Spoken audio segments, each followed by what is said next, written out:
जय हिंद। आप सभी आर्मी वर्दी लवर्स का आपके अपने चैनल में एक बार फिर से स्वागत है। दोस्तों, आज वाला वीडियो आप सभी के लिए बहुत ज्यादा इंपॉर्टेंट होने वाला है, जो भी आर्मी अग्निवीर 2025 का एग्जाम देने वाले हैं।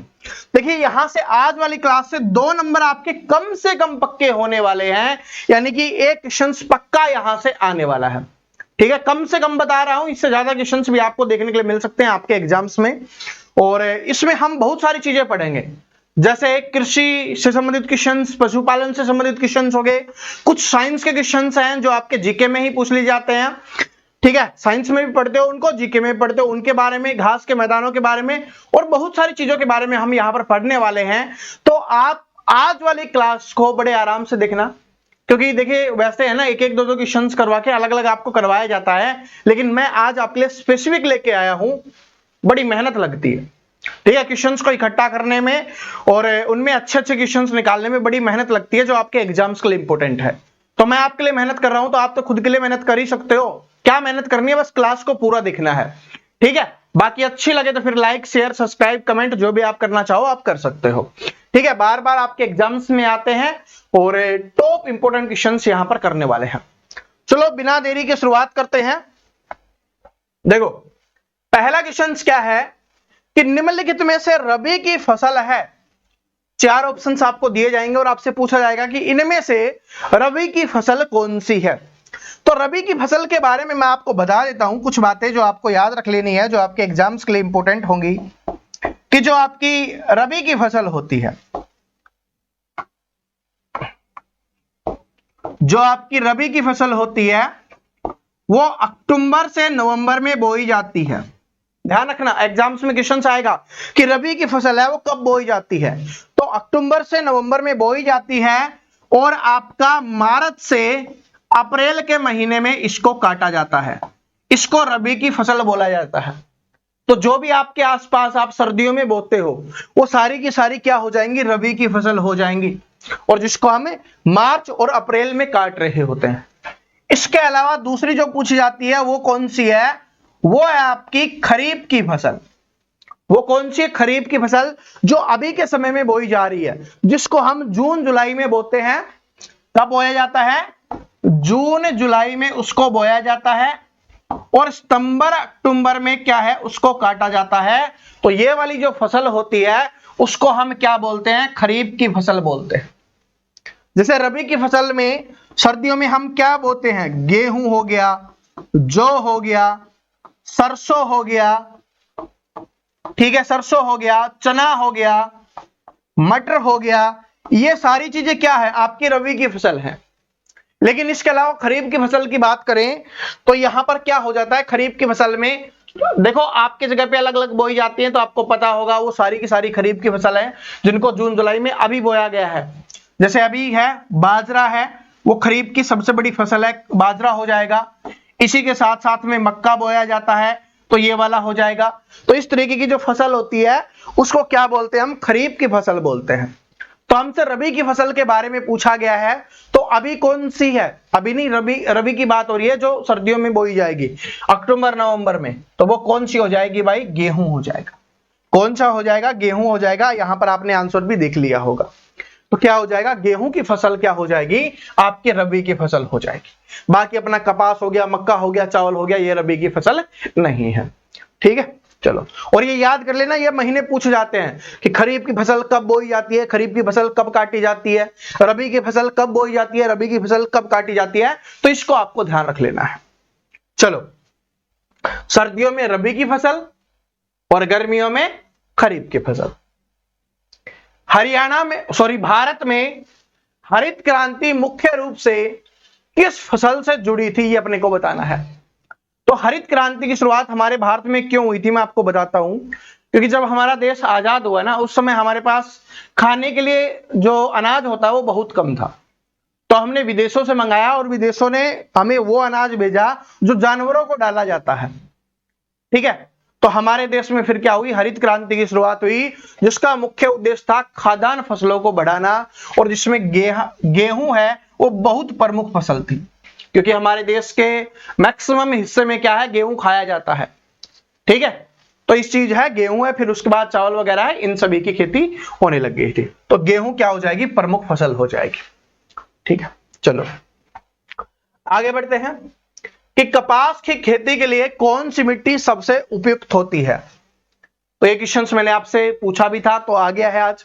तो कपास की खेती के लिए कौन सी मिट्टी सबसे उपयुक्त होती है, काली मिट्टी, ब्लैक सॉइल। जो काली मिट्टी होती है ना, वो क्या होती है कि कपास की खेती के लिए बहुत उपजाऊ होती है। काली मिट्टी में कपास बहुत अच्छे से होती है, और कपास अभी के समय में बोई जाने वाली फसल है, ये भी अपने को ध्यान रख लेना है। अभी बोई गई है कपास। ठीक है, क्या है कि फसल के खेत से खरपतवार हटाने की प्रक्रिया को क्या कहते हैं। फसल के खेत से खरपतवार हटाने की प्रक्रिया को, जब भी कोई फसल लगाई जाती है तो आप सभी को पता है कि उसमें खरपतवार आ जाते हैं जो फसल की ग्रोथ को रोकते हैं, तो हम उसको हटाते हैं। ठीक है, कीटनाशक के द्वारा नहीं, वैसे हटाया जाता है, तो उसको क्या बोला जाता है ये अपने को बताना है। ठीक है, तो क्या हो रहा है, उसकी निराई की जाती है। तो option number B correct answer हो जाएगा, निराई। कटाई आप समझते ही हो कि भाई जब पककर तैयार हो जाती है तब उसको काटा जाता है, और उससे पहले, बोने से पहले क्या होता है, जुताई होती है। ठीक है, निम्नलिखित में से कौन सी खरीफ की फसल है, अब ये आपको बताना है। खरीफ की फसल, जो मैंने क्या बताया था, रबी की फसल है। सरसों क्या है, रबी की फसल है। मटर क्या है, रबी की फसल है। तो सोयाबीन ही बच जाएगी, तो ये कौन सी हो जाएगी, खरीफ की फसल हो जाएगी, सोयाबीन। जिसमें क्या है, सबसे अधिक मात्रा में क्या पाया जाता है भाई, सोयाबीन में प्रोटीन पाया जाता है, ये भी अपने को ध्यान रख लेना है। ठीक है, और अगर आप आर्मी की तैयारी कर रहे हो तो आप चना भेके खाते होगे, आप मूंग भेके खाते होगे, तो उसमें थोड़ी सी सोयाबीन डाल के खाया करो, जो आपके लिए बहुत इंपॉर्टेंट है। मैं यहाँ पर सोयाबीन की दाल वाली बात कर रहा हूँ। सोयाबीन की बड़ी तो आप सब्जी वगैरह में खा ही लेते होगे, लेकिन यहाँ पर जो सोयाबीन की दाल होती है उसको खाना, वो आपके शरीर के लिए बहुत ज्यादा महत्वपूर्ण होगी। ठीक है, उसको खाना इतना आसान नहीं है कि हर कोई लगेगा कि हाँ मैं बहुत सारी खा लूंगा। जो रेगुलर खाता आ रहा है उसके लिए तो कोई प्रॉब्लम नहीं है, लेकिन स्टार्टिंग है वो थोड़ी थोड़ी से करना, आज लेके आना। अगर जो नहीं खाते और शरीर में ताकत चाहिए, पैरों में ताकत चाहिए दौड़ने के लिए, तो पाव ले आओ सबसे पहले। पाव समझते हो ना, हाँ, 250 ग्राम ले आओ सबसे पहले, और थोड़ी थोड़ी खाना स्टार्ट करो। फिर अगर आपको अच्छा लगने लग जाए तो फिर आप और ले सकते हो, वरना फिर वो वेस्ट हो जाएगी। ठीक है, तो ये करके देखना, आपको इंप्रूवमेंट मिलेगा। जो बोलते हो ना सुपर फूड बताया करो रेस के लिए, तो ये सुपर फूड है आपके लिए। एक ही खेत में एक साथ दो या दो से अधिक फसल उगाने की प्रथा को क्या कहते हैं। तो जब एक ही खेत में एक या एक से अधिक फसल उगाई जाती है तो उसको क्या कहा जाता है।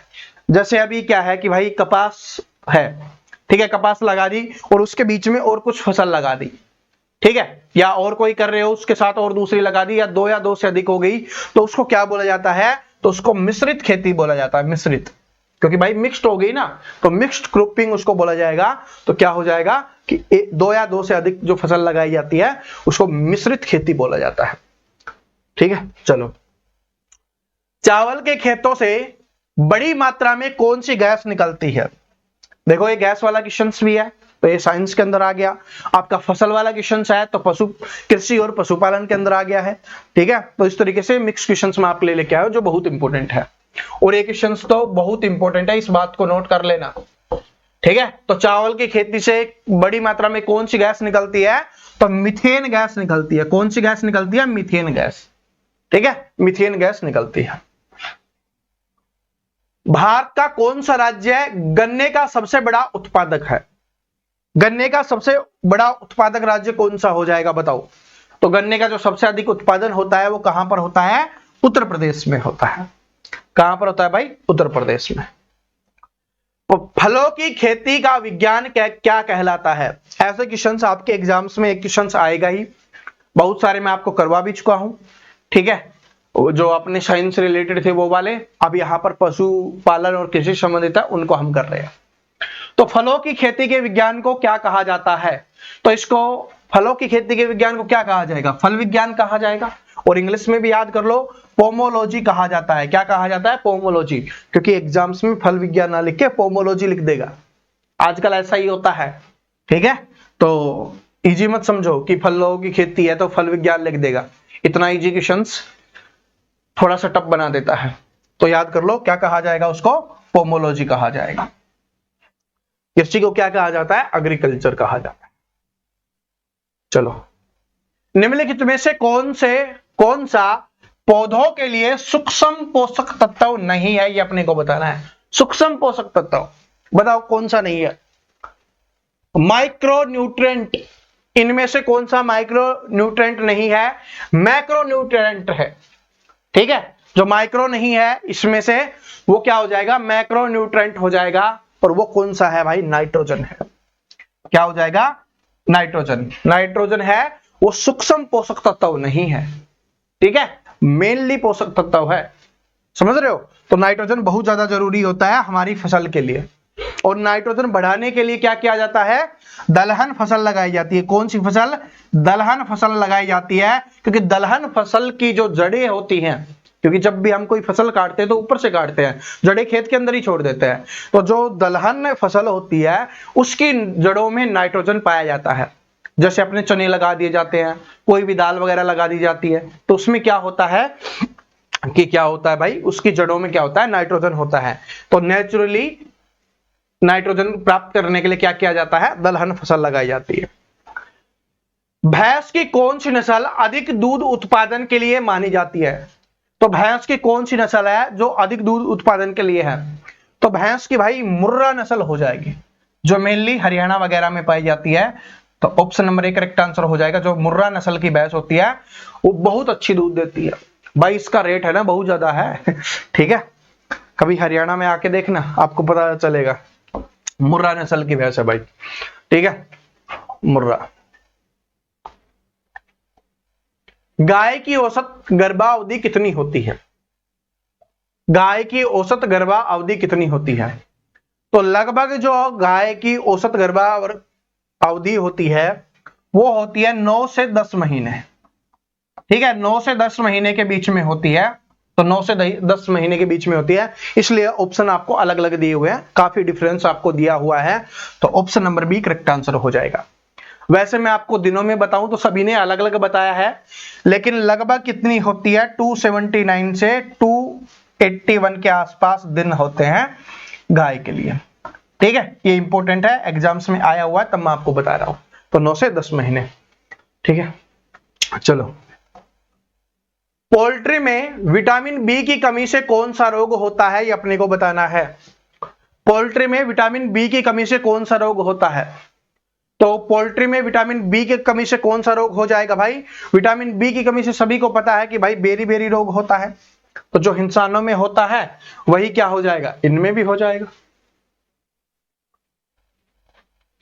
भेड़ से ऊन निकालने की प्रक्रिया को क्या कहते हैं? भेड़ से ऊन निकालने की प्रक्रिया को क्या कहा जाता है? तो उसको क्या कहा जाएगा? कतरनी।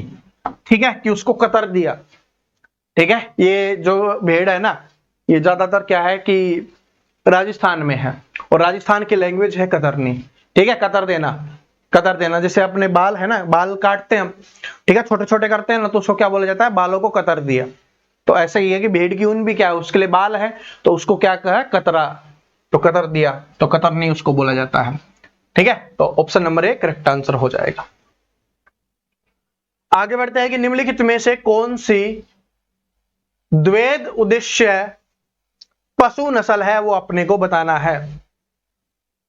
द्वैध उद्देश्य, इसका मतलब क्या है? ड्यूल पर्पज, यानी जिसके 2 पर्पज हैं, वो आपको बताना है कि भाई उसको दूध के लिए भी रखा जाता है और उससे बाकी काम करवाने के लिए भी रखा जाता है। वो आपको बताना है कि कौन सी हो जाएगी। तो वो साहीवाल हो जाएगी। कौन सी हो जाएगी? साहीवाल। साहीवाल हो जाएगी, जो खेतों में भी काम कर लेती है और दूध भी दे देती है। पशुओं में दूध उतरने के लिए जिम्मेवार हार्मोन कौन सा है? ये है इंपॉर्टेंट, मोस्ट इंपॉर्टेंट क्वेश्चंस, कि पशुओं में दूध उतरने के लिए जिम्मेदार हार्मोन कौन सा है? कौन से हार्मोन के कारण है पशु दूध देते हैं, ये अपने को बताना है। तो कौन सा हार्मोन हो जाएगा? तो ऑक्सीटोसिन हार्मोन हो जाएगा। कौन सा हार्मोन हो जाएगा भाई? ऑक्सीटोसिन। इंपॉर्टेंट है, फिर से बता रहा हूं, याद कर लेना। पशुओं में दूध उतरने के लिए जिम्मेवार हार्मोन कौन सा है? ऑक्सीटोसिन हार्मोन है। देखो, मैं आपके लिए अलग अलग प्रकार के क्वेश्चंस लेके आ रहा हूं जो आपके एग्जाम्स में आए हुए हैं, आ सकते हैं, एक्सपेक्टेड हैं, वो सारे के सारे। बड़ी मेहनत लगती है, वरना मैं जो बार बार रिपीट होने वाले क्वेश्चंस लेके आऊंगा ना, आपको इजी भी लगेगा, आपको मजा भी आएगा, ठीक है, और आपको लगेगा भी हाँ, सर बहुत अच्छा पढ़ा रहे हैं। लेकिन जिस दिन पेपर देके आओगे उस दिन बोलोगे कि सर ने जो पढ़ाया वो तो आया ही नहीं। तो इसलिए आप देखो, हर क्लास में मैं आपको नई चीज करवा रहा हूं, नई चीज आपको सिखा रहा हूं। वो क्यों सिखा रहा हूं? क्योंकि पेपर कैसा भी बने, इजी लेवल का बने, मॉडरेट लेवल का बने, हार्ड लेवल का बने, प्रीवियस ईयर पेपर जैसा बने या नया बने, आप पूरी तरीके से तैयार हो। क्योंकि जो हमारी वर्दी लवर्स की जो सेना है वो छक्के छुड़ाने के लिए तैयार है। क्या है? छक्के छुड़ाने के लिए। तो आज कमेंट बॉक्स में सभी इस बात को लिखना कि कौन कौन इस बार आर्मी के पेपर के छक्के छुड़ाने वाला है, ठीक है। और छक्के छुड़ाना अब हमारी अब जबान से निकल गया है, तो अब इसको अपनी लाइन ही बना देते हैं, हेडलाइन ही अपनी बन जाती है छक्के छुड़ाना, ठीक है। तो आज के बाद आपको छक्के छुड़ाना ही मिलेगा, क्योंकि हमें एग्जाम का पेपर का छक्के छुड़ाने हैं, मतलब उसको जीतना है, बुरी तरह उसको पेपर को हराना है। तो इसलिए नई नई चीजें करवा रहा हूं। आप देख रहे होगे हर क्लास में आपको नई चीज सीखने के लिए मिल रही है, ठीक है।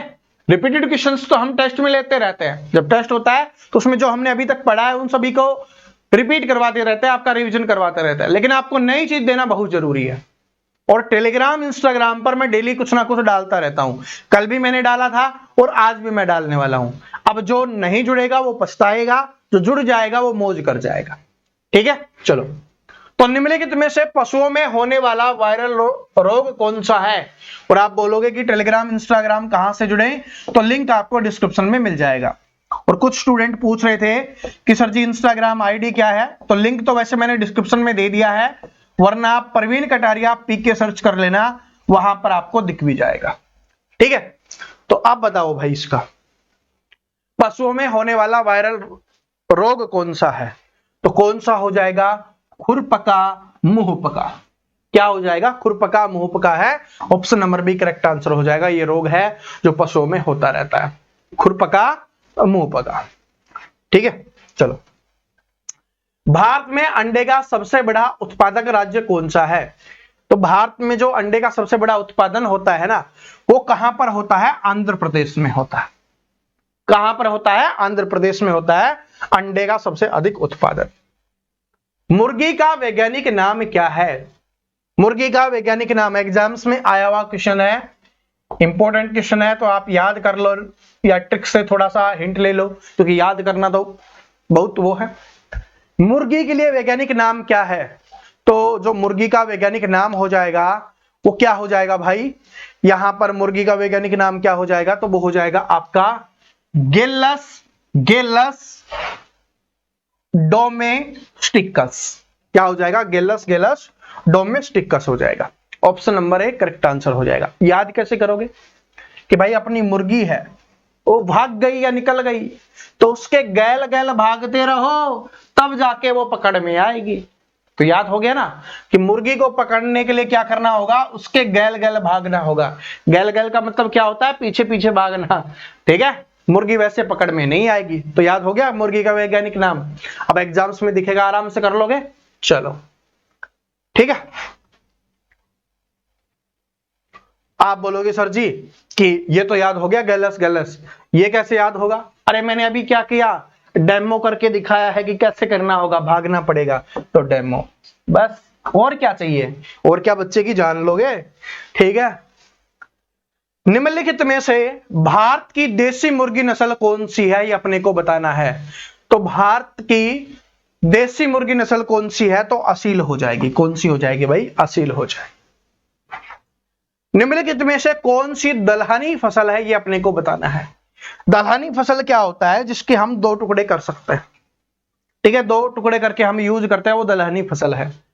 जैसे अपना चना हो गया, उसके 2 टुकड़े करके दाल बनाते हैं ना, चने की दाल, बड़ी प्यारी बनती है। थोड़ा सा नींबू डाल लिया करो ऊपर से, क्या गजब स्वाद आता है, ठीक है। भाई दिल्ली में जब रहते थे ना तो बड़ी बनती थी, अब तो थोड़ी कम बनने लग गई है।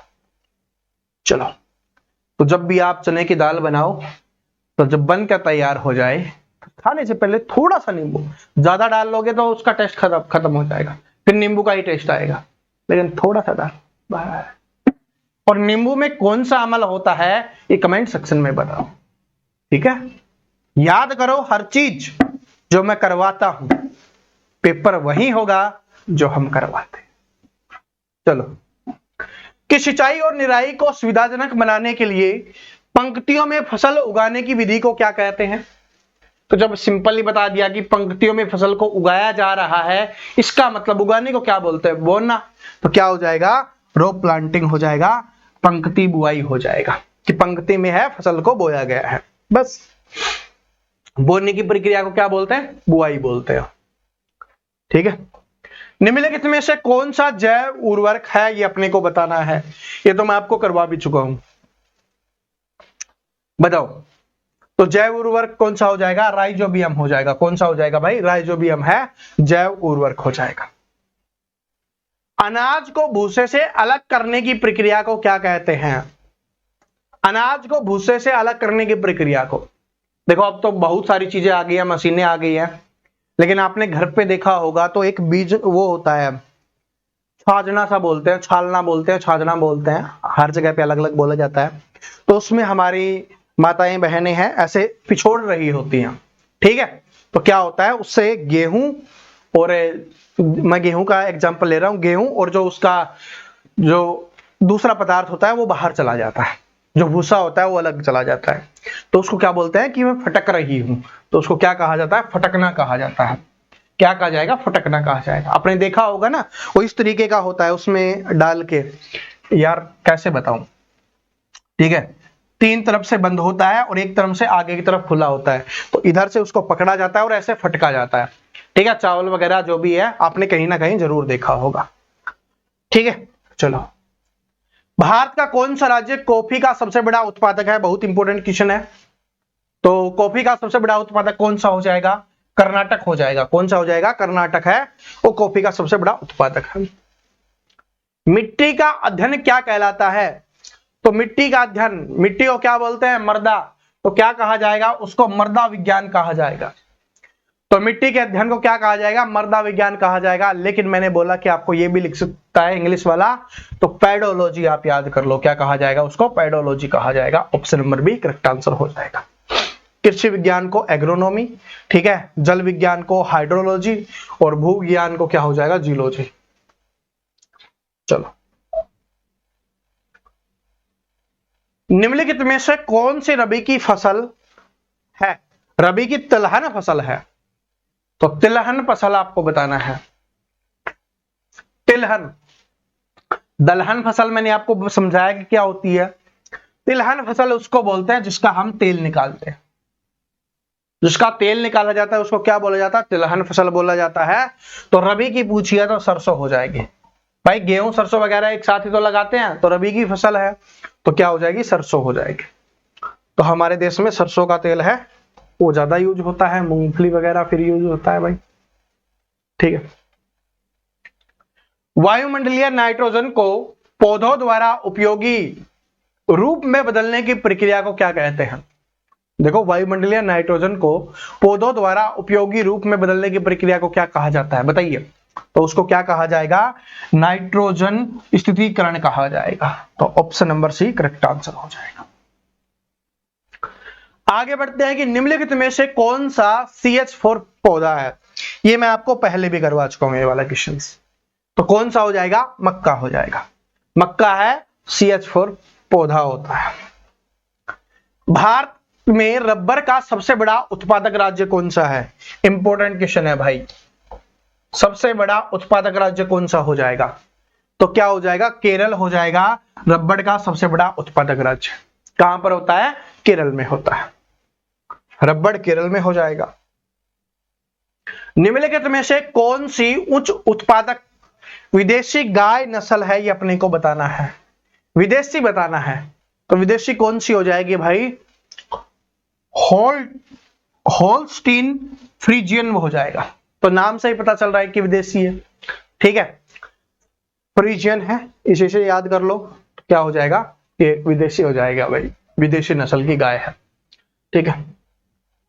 गाय का औसतन दुग्ध काल कितना होता है? इसका मतलब है कि गाय है हमें कितने दिन तक दूध देती है? तो लगभग 10 महीने दूध देती है भाई। वैसे तो थोड़ा बहुत बदलाव होता रहता है, आप सभी जानते हो, लेकिन अगर जो एवरेज माना गया वो कितना होता है? 10 महीने होता है। ठीक है, 10 महीने। अब ये मत बोलना सर जी 9 से 10 महीने के बीच में बच्चे का जन्म हो जाता है, तो भाई बच्चे के जन्म से भी पहले दूध दे रही होती है ना। जैसे बच्चे का जन्म हो गया, ठीक है, फिर वो दूध देती रहती है, तो बीच में 2-3 महीने का जो गैप होता है, उसके बाद दूसरे बच्चे के लिए जो प्रोसेस स्टार्ट होता है, तो वो भी तो दूध दे रही होती है। फिर लास्ट में 1-2 महीने छोड़ दिया जाता है जब दूसरा बच्चा होने वाला होता है। ठीक है, अगर पशुपालन करते होगे तो आपको पता ही होगा, इतने तो समझदार होगे। ठीक है, और गांव से हो तो इतना तो पता ही होगा। पशुओं में रक्त के थक्के बनने के लिए कौन सा विटामिन आवश्यक होता है? तो रक्त का थक्का किससे बनता है? विटामिन के। तो विटामिन के जरूरी है। ठीक है, पोल्ट्री में कैल्शियम की कमी से कौन सा रोग होता है? तो कैल्शियम की कमी से कौन सा रोग हो जाएगा? तो रिकेट्स नामक रोग हो जाएगा।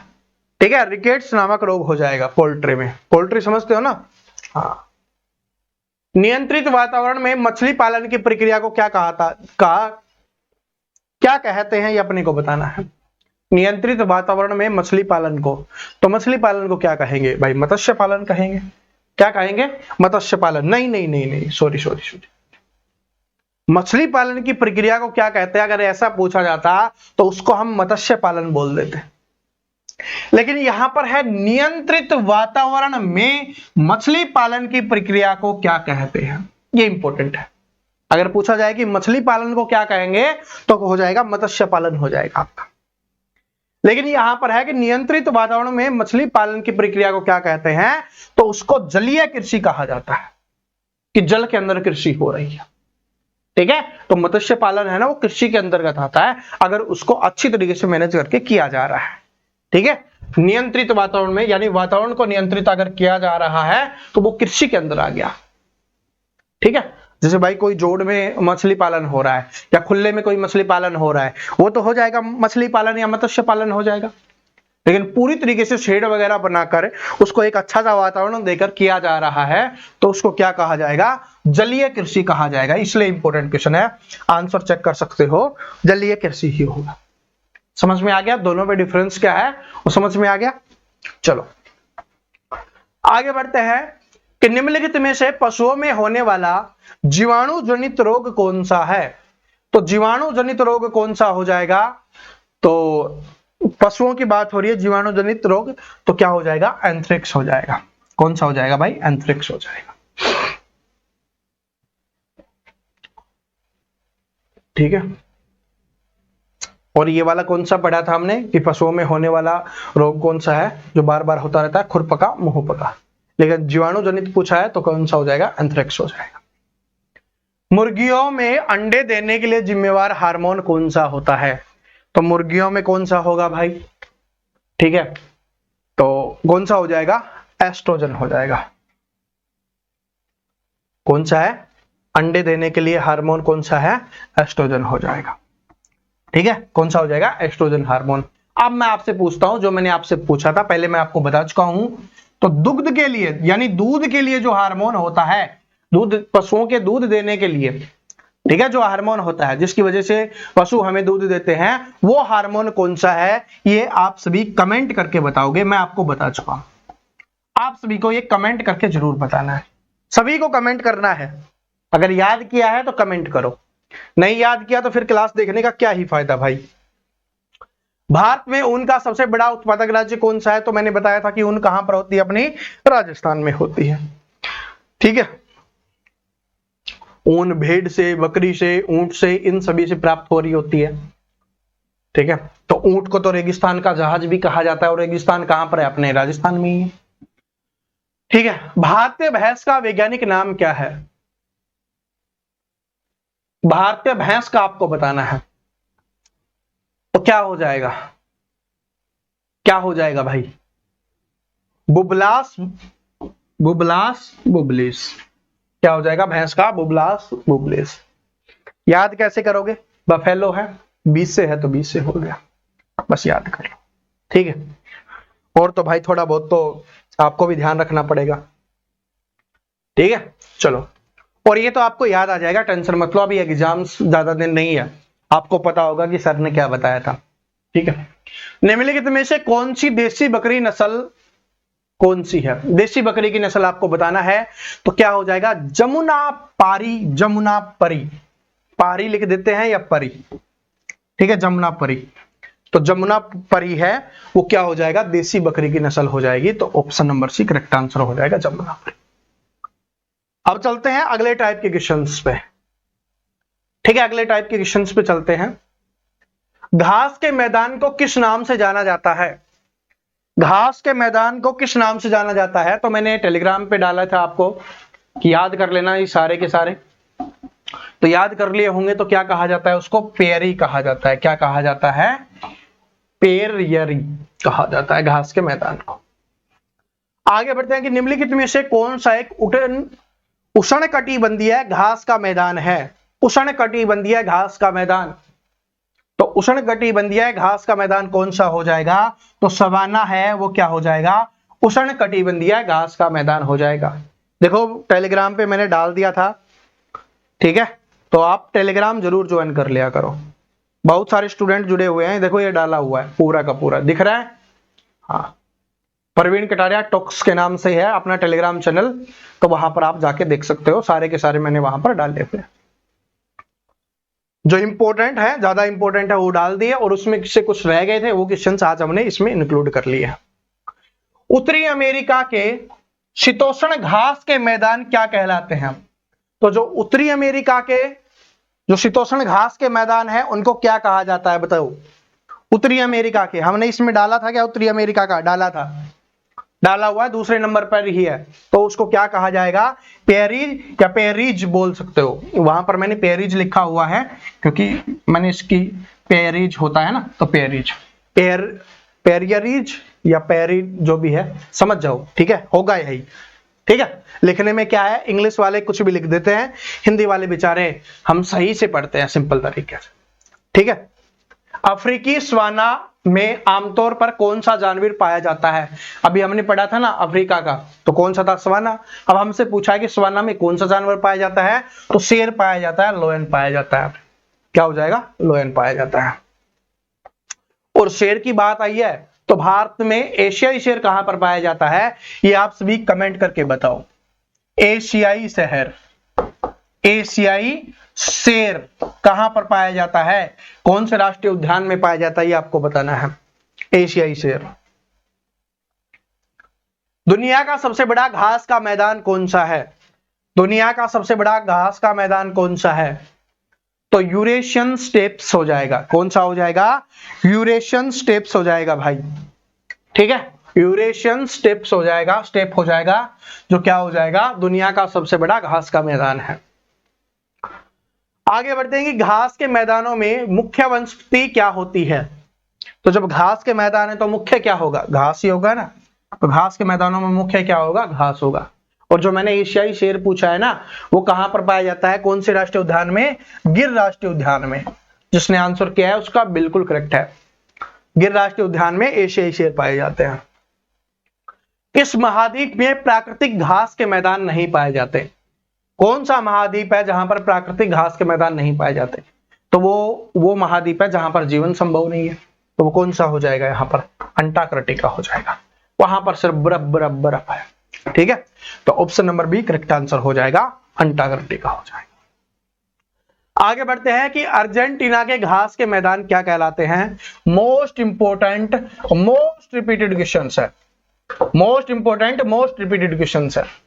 देखो जो स्टूडेंट स्टार्टिंग में देख के भाग गए होंगे उनको ये वाले क्वेश्चंस नहीं मिले होंगे ना, तो एग्जाम्स में ऐसे क्वेश्चंस आते हैं। तो अर्जेंटीना के घास के मैदान क्या है, ठीक है, ये आपको बताना है घास के मैदान क्या कहलाते हैं। अगर आपने देखा होगा तो ये कौन से नंबर पर दिया हुआ है भाई, मैंने डाला हुआ है, ठीक है, कहां पर है? हाँ, ये नीचे ही नीचे है, नीचे से 3rd नंबर पर, ठीक है, नीचे से 3rd नंबर पर है। तो इसको क्या कहा जाता है? अर्जेंटीना के घास के मैदान क्या कहलाते हैं? पंपास कहलाते हैं। क्या कहलाते हैं? पंपास कहलाते हैं। आगे बढ़ते हैं कि घास के मैदान किस लिए महत्वपूर्ण होते हैं? जो घास के मैदान होते हैं वो किसके लिए महत्वपूर्ण होते हैं? तो घास के मैदान है भाई कृषि के लिए और चराई के लिए, यानी जो पशुपालन होता है उसको चरने के लिए घास क्या काम आता है? पशुओं के खाने के लिए काम आता है। तो उसको जो खाने की प्रक्रिया होती है उसको क्या बोला जाता है? चराई बोला जाता है। तो कृषि और चराई के लिए है वो घास के मैदान है वो महत्वपूर्ण होते हैं, कृषि और चराई के लिए। आगे बढ़ते हैं। ये वाला क्वेश्चन आपको सोचने पर थोड़ा मजबूर करेगा कि कौन सी मानव गतिविधि घास के मैदानों के लिए सबसे बड़ा खतरा है, यानी कि जिसकी वजह से है घास खत्म हो जाएगा। कहने का मतलब है, खतरा का मतलब यही है ना कि खत्म हो जाएगा। बताओ, वनीकरण ये तो नहीं है, मछली पकड़ना ये नहीं है। अब इन दोनों में से आप सोचो, शहरीकरण या अत्यधिक चराई। देखो, घास के मैदान कहां पर होते हैं? ऊंचे ऊंचे स्थल पर होते हैं, तो वहां पर जो शहरीकरण है वो बहुत मुश्किल होता है। ठीक है, थोड़ा बहुत हो रहा है लेकिन वो ज्यादा नहीं हो सकता। तो क्या शहरीकरण नहीं होगा? अत्यधिक चराई। अगर घास के मैदान है वहां पर अत्यधिक आप चराते रहोगे तो एक दिन वो समाप्त हो जाएंगे। तो उनके लिए क्या है, विनाश का कारण, सबसे बड़ा खतरा क्या है? अत्यधिक चराई हो जाएगा। Option number C correct answer हो जाएगा। आज वाले जो हमारे इंपोर्टेंट क्वेश्चंस थे वो यहीं पे समाप्त होते हैं। ठीक है, आपके एग्जाम्स में इतने ही क्वेश्चंस आते हैं, बाकी थोड़े बहुत मैंने टेलीग्राम पे डाले हैं, वहां पर आप रिवीजन कर लेना। जो इंपोर्टेंट थे वो सारे मैंने यहां पर आपको करवा दिए। ठीक है, बस घास के मैदानों की बात कर रहा हूं, बाकी तो जो कृषि और पशुपालन है वो मोस्टली आपका हो चुका है, इतना ही, और इसी लेवल का आपके एग्जाम्स में आता है। ठीक है, तो आज वाली क्लास कैसी लगी ये आप सभी मेरे प्यारे भाई बहन है कमेंट करके जरूर बताना। ठीक है, मैं आपके लिए पूरी मेहनत कर रहा हूं कि आपको एग्जाम में सवालों के छक्के छुड़ाने हैं, तो आप भी पूरी मेहनत करते रहो। वीडियो अच्छा लगा तो लाइक शेयर सब्सक्राइब कर देना। मिलता है नेक्स्ट वीडियो में। और आज वाली क्लास थोड़ी सी लेट हो गई, उसके लिए मैं माफी चाहूंगा। Thank you so much. मिलता है नेक्स्ट वीडियो में, तब तक हंसते रहिए, मुस्कुराते रहिए, पढ़ते रहिए। जय हिंद, वंदे मातरम।